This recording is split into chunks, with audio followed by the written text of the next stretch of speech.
Hi, Toy Tractor Times fans. I'm at the 2022 Lafayette, Indiana Farm Toy Show. I'm here with Wyatt Cook and Ethan Shepard, and you guys have a great farm display. Where are you from? We're from, he's from Pittsburgh, Indiana, and I'm from Thorntown. We both went to the same high school it's a little bit south of here, about 30 minutes or so not too far away. Nope, not far at all.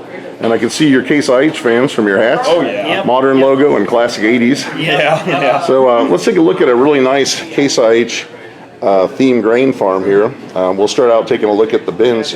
What size bin system is this? So these bins are approximately 40,000, these two, and this one's more like a 25 or 30. And then, of course, we don't really store in the wet bin, so probably a total of, what would that be, close to, I guess, 100,000 or so roughly Okay. on the on-farm storage, which is pretty close to what we have in real life, which this is kind of loosely based off the farmer that we help back at home. Most of the equipment's pretty similar to his stuff. So you've got the truck loading out here in the yard. And what model auger is that filling up the wet bin? So this is a Harvest International 1084 swing away, which I actually scratch built on a styrene, and it does move and swing around, and it has the crank on here, and the hopper will swing all the way around and turn and hook up here for transport mode. And I learn something new every day because I know about Harvest International corn planters, but I did not know they built a nice looking auger like that. Yeah, they make it's gold and blue, so it's a pretty unique looking paint scheme, but I definitely like it. We have a real 80 foot and then a 70 foot too. So. And then we've got a Magnum tractor. What model is powering the? That's a 7120. That's modeled after one of our real ones. We actually have two. They're Good. pretty much identical. So. Good solid tractor. And what model truck is on the semi-trailer? I'm not really sure what the model is. It's an international truck with just a Wilson hopper bottom. Probably 9100i. I would guess, yeah. And then I like your silos. You got the drive-through. This is where you load the feeder. Yeah, so back in the day, this is supposed to kind of resemble maybe what was once an old cattle farm. Okay. So of course they would have had the silos dispensed out of this barn with a mixing wagon, and as you can see, it's kind of getting run down. They haven't been used for a few years.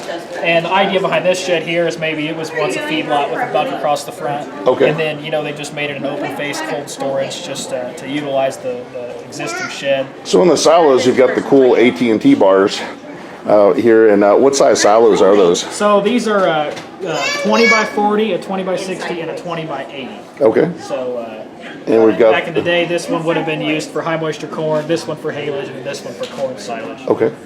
And we've got the draper head here on the header wagon. We actually just, I modeled that after the real one we just got on the farm. I bought that as a 3D printed header off David Holman. It was a 40-foot model, and I cut it down to a 30 and painted it to resemble the new one that we just got for the 2588. And I scratch built the under-firth header wagon that it's sitting on a styrene. And then we can come back here and look. I always enjoy seeing what's tucked away in these buildings. So yeah, I can lift this off here. So I got the 4700 John Deere sprayer. This is modeled after one that my mom's dad, he bought it nearly new back in around 2000 when those first came out. I believe they came out in '99, so it was maybe about a year old. And That was a big deal back then. Yeah, that was a huge sprayer, and everybody kind of knew him by having that. Him and my uncle had a spraying business, and unfortunately he passed away due to an accident. But my uncle continued to run the sprayer for years, and he sold it to another local farmer, so it's still around. But I definitely wanted to include that piece on here. It's not the greatest, but it's an older custom I did, and it's kind of. I like it. That's a choice you don't see often. I think that's cool. Yeah, and then the Kinseys. So this one has the box extensions on it. We actually just got a real 12-row splitter. We went from the 15-row to the 12-23, or I guess our real one's a 24. And I put the box extensions on it, as you can see. So that has the 3 bushel boxes on it, and then the 16-row planter. I cut all the front row units off of to make it just a straight corn planter and put some Jeff Moore's fertilizer tanks on it, so it has a liquid fertilizer system. Good job. Thank you. Then we can jump over to the shop here, and looks like we've got a classic pickup truck. Yeah, the old Chevy square body. That's his, he can tell you. Yeah, okay. I think it's I can't remember if it's an 87 or 86, but I actually just bought it here last night and decided to throw it in. Nice, good truck. Yeah. Yeah, and then the 1066 black stripe. That's just one of my personal favorite tractors. That's one of the all-time greats for sure. Yeah, I love the 76 model tractors, and that black stripe was really unique. So that was a custom I actually finished up last night at about 1 o'clock in the morning. Good job. The paint was still tacky when it came in this morning, but it's got a few levers on there for the detail, the tractor fab steering wheel and the flashers, and it actually has removable duals with some wheel weights. Oh, they're a little bit loose, but yeah. So it's a pretty nice piece. The front axle is supposed to steer, but once the paint dried, it's kind of stiff on me, so I'm a little bit afraid to break it. And then in real life, my first tractor I ever bought was a Farmall M, so that's what this one represents here. And then I also got a Super MTA. I always love the way that the Super MTAs look. And to make this ultra realistic, the real Super MTA is actually about 9 inches longer than an M. So I had cut the frame out and added the lengthier part right here in the belly of it to represent the TA proportion of the transmission that would have been put in these tractors. Thank you. So you can see the gas tank on an M butts straight up to the steering column, where on this there's a nice gap in between the steering post and the gas tank. So the Super MTA is definitely one of my favorites. I always thought that by International adding that extra 9 inches, it always seemed like the tractor was just a little bit more proportional to me. I always thought it was really neat. And only being made for less than a year, it was only made for a portion of 1954, so it's kind of a cool tractor. I always jokingly say I thought they were hard to find, but then once I bought one and started taking it to shows, it was like they were everywhere.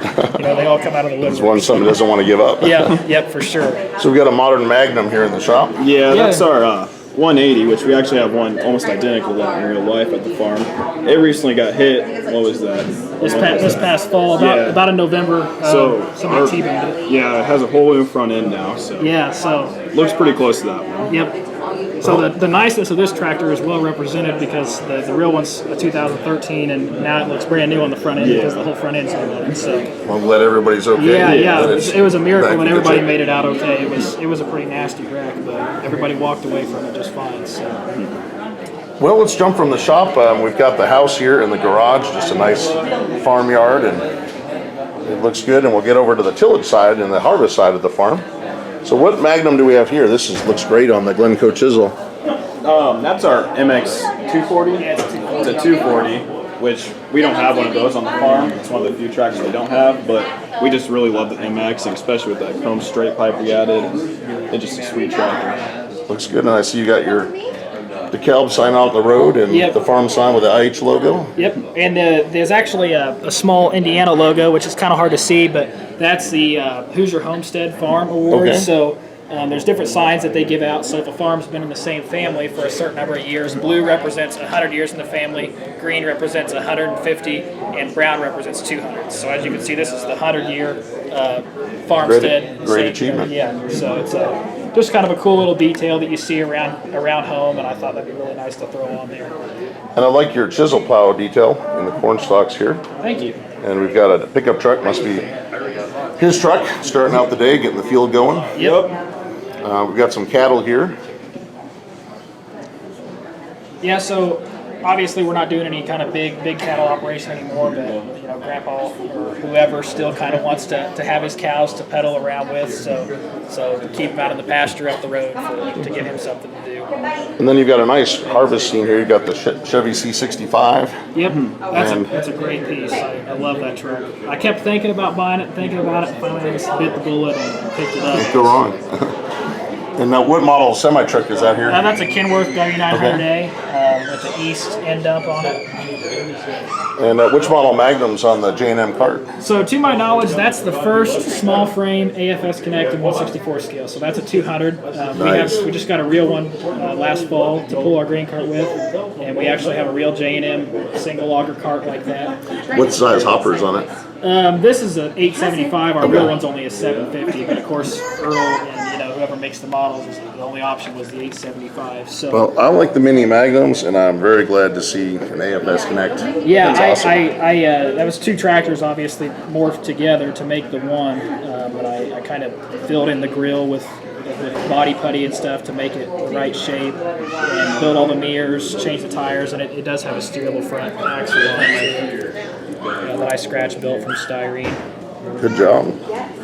What model combine do we have out here? That's a 2588, so we have a real 2588 on the farm, and I'd always wanted to do one. I had the 6088 cab on hand for years, and finally this past fall I thought I'm going to buckle down and put this together. So the whole back end was cut out. and scratch built from styrene. And I made all the handrails actually out of paperclip wire. Made the feeder house movable with some cylinders off another planner that I had laying around. The corn head's 3D printed. It was a 12-row folding from Jason Shireman at Thoroughbred Tractors. Great. Nice Geringhoff. Yeah, and I cut it down to an 8. The ladder on this combine will swing around. And the axle steers. I scratch built the bend extension out of styrene. Even got the Purdue flag on there. We could fly a real Purdue flag like that. Actually, Go Purdue. Well, then over here we've got just an old storage shed. Yeah. Yep. So I built that shed. Just used balsa wood to make the siding to give it that effect of kind of the paint peeling off, the old red paint peeling off the wood. I just painted it a dark gray and then kind of slopped the red paint on there very lightly to give it that effect that it was kind of fading. And same deal with the roof. I painted it all silver and then used rust-colored paint similar to the other barns to give it that rusting out effect. And yeah, it's just got some random things in it like our seed tender wagon and another old farm lawn, the gooseneck. Well, thank you for the tour of the display and coming out and representing Case IH so well. Yeah, thank you. Appreciate the interview. Thank you. Thank you. And thank you for watching Toy Tractor Times YouTube, where there are hundreds of videos of farm displays and custom farm toys. Appreciate you watching, and we'll look forward to seeing more displays from this show on the channel.